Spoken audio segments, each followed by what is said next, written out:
Melanjutkan kembali pembahasan latihan soal OSNP, Mapel IPS, jenjang SMP tahun 2025. Perhatikan soal berikut. Perhatikan pernyataan berikut ini.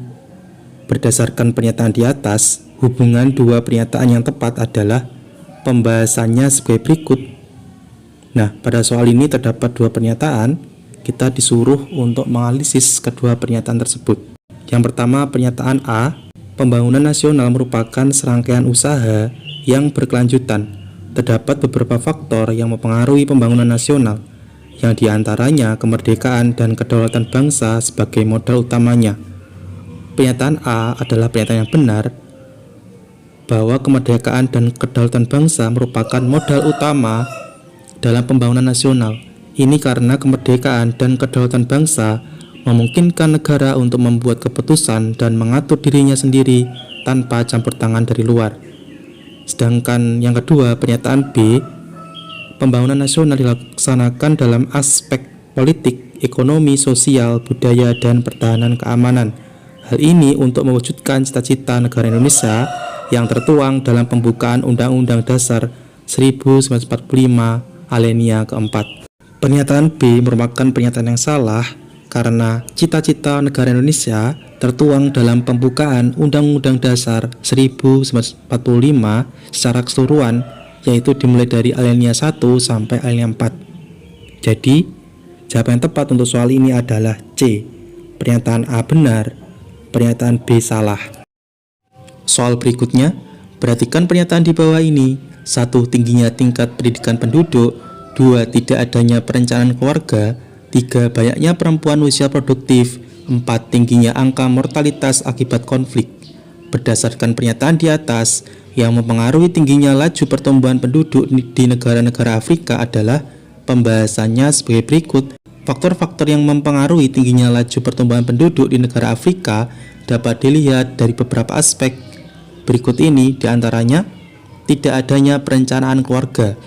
Perencanaan keluarga yang efektif biasanya bertujuan untuk mengurangi angka kelahiran dengan memberikan akses informasi dan alat kontrasepsi. Jadi tidak adanya perencanaan keluarga bisa berarti tingginya angka kelahiran yang mendukung pertumbuhan penduduk. Kemudian banyaknya perempuan usia produktif. Jika banyak perempuan usia produktif, maka potensi untuk memiliki anak lebih besar sehingga dapat meningkatkan laju pertumbuhan penduduk. Maka jawaban yang tepat untuk soal ini adalah C, 2 dan 3. Soal berikutnya, perhatikan pernyataan berikut ini. 1. Pembuatan cek dam. 2. Pembuatan biopori. 3. Pembuatan sumur. 4. Pembuatan waduk. 5. Pembuatan terasering. Berdasarkan pernyataan di atas, yang dapat meningkatkan cadangan air ketika musim kemarau adalah pembahasannya sebagai berikut.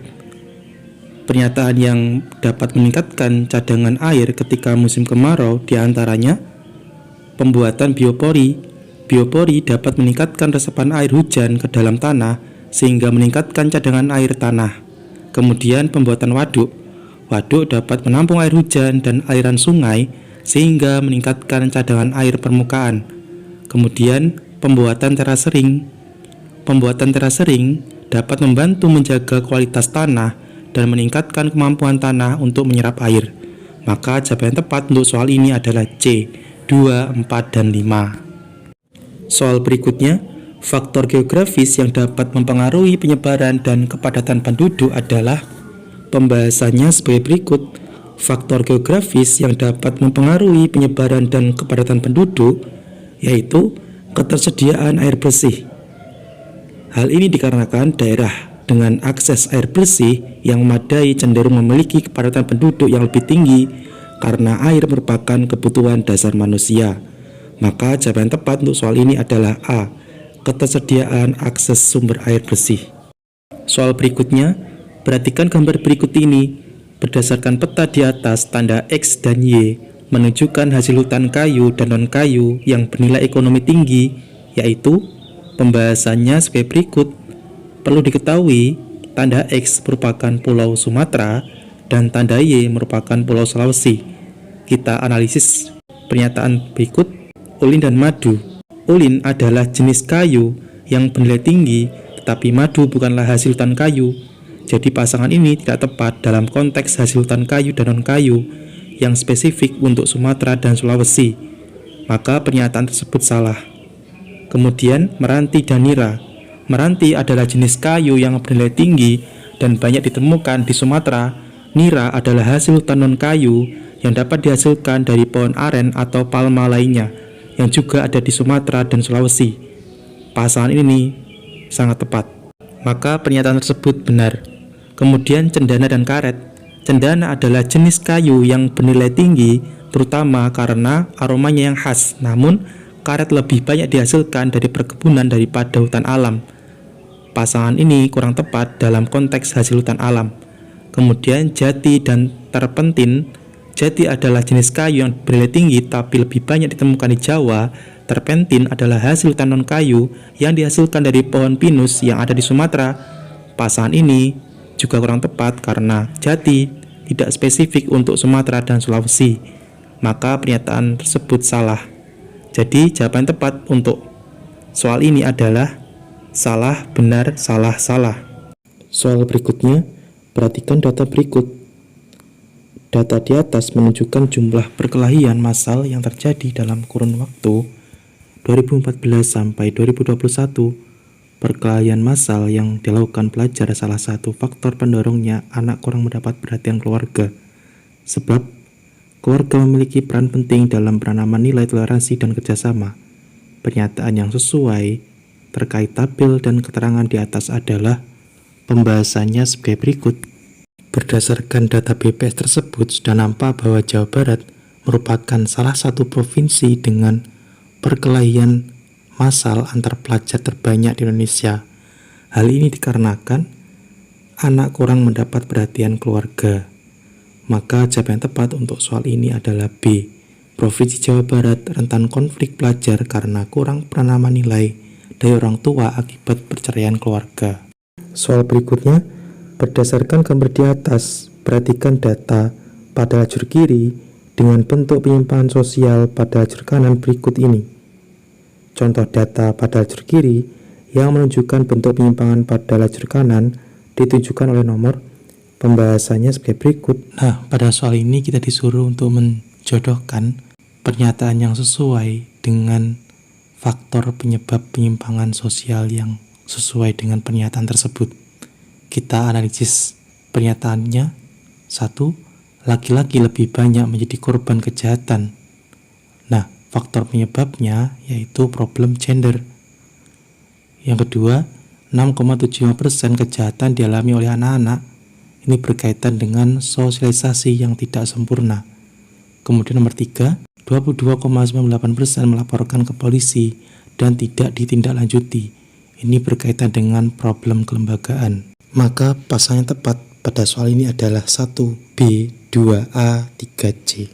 Soal berikutnya, saat pemilihan presiden lalu, masyarakat mendapatkan berita tentang isi kampanye dan program-program yang akan dilakukan oleh semua pasangan calon dalam membangun Indonesia.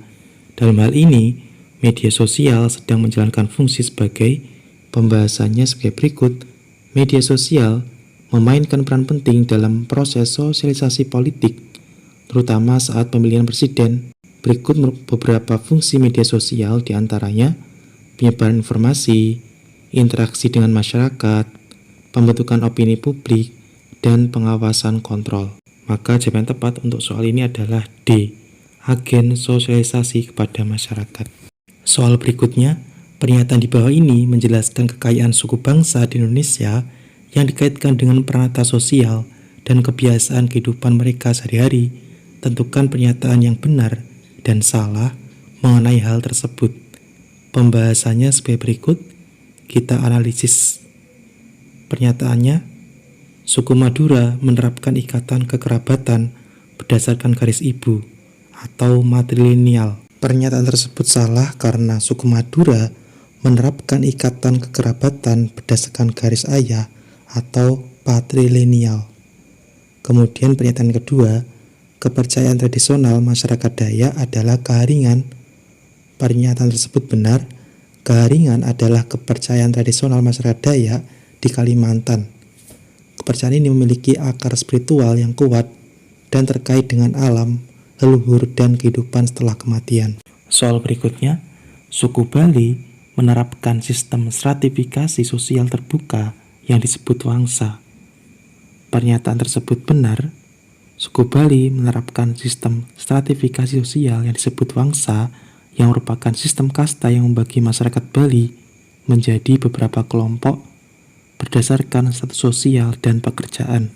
Pernyataan berikutnya, desa di Sumatera Barat diatur dalam tata kelola yang disebut nagari. Pernyataan tersebut benar. Nagari adalah satuan pemerintahan adat di Sumatera Barat yang memiliki otonomi dan tata kelola sendiri. Nagari merupakan bagian penting dari struktur sosial dan pemerintahan masyarakat Minangkabau di Sumatera Barat. Maka jawaban tepat untuk soal ini adalah salah, benar, benar, benar. Soal berikutnya, fenomena perubahan iklim, globalisasi, dan krisis ekonomi telah mendorong terjadinya berbagai macam perubahan tatanan institusi dalam proses pembangunan berkelanjutan di masyarakat. Pasangkanlah 3 peran komunitas dalam masyarakat pada lajur kiri dengan bidang kehidupan pada lajur kanan dengan pasangan. Pembahasannya sebagai berikut. Peran komunitas pertama, pengolahan sampah daur ulang di masyarakat. Institusi sosial terkait adalah institusi sosial. Kemudian pelatihan pengembangan usaha kecil untuk menambah keuangan keluarga. Institusi sosial terkait adalah institusi ekonomi. Kemudian pelatihan pembuatan kain songket bagi generasi muda. Institusi yang terkait adalah institusi budaya. Maka jawaban tepat untuk soal ini adalah 1C, 2A, 3D. Sekian untuk pembahasan kali ini. Terima kasih, semoga bermanfaat.